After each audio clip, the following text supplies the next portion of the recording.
এক ছিল এক গ্রামের তরুণ ছেলে, নাম তার রবি।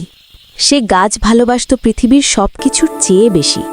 প্রতিদিন সে গাছ লাগাতো, জল দিত আর তাদের সঙ্গে কথা বলতো যেন তারা তার বন্ধুর মতো। একদিন রাতে চাঁদের আলোয় ভেসে থাকা বনে হঠাৎ এক অলৌকিক আলো ঝলমল করে উঠল। সেখানে উপস্থিত হলেন প্রকৃতির দেবী।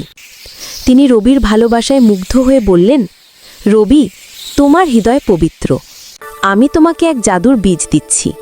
একে যত্নে রোপণ করো। এই বীজ থেকে জন্ম নেবে টাকার গাছ। রবি অবাক হয়ে বীজটি নিল, মাটিতে রোপণ করল এবং প্রতিদিন মন থেকে যত্ন নিল। কয়েকদিনের মধ্যেই গাছটিতে ফুটল সোনালি পাতা আর ঝুলে পড়ল ঝকঝকে টাকার ফল। রবি ধনবান হয়ে গেল, কিন্তু সে লোভ করেনি। সেই টাকা দিয়ে সে পুরো গ্রামকে সবুজে ভরিয়ে দিল, স্কুল, বাগান আর পুকুর তৈরি করল। শেষে প্রকৃতির দেবী আবার এসে বললেন, সত্যিকার ধন টাকা নয় রবি, তোমার দয়া আর ভালোবাসাই পৃথিবীর আসল সম্পদ।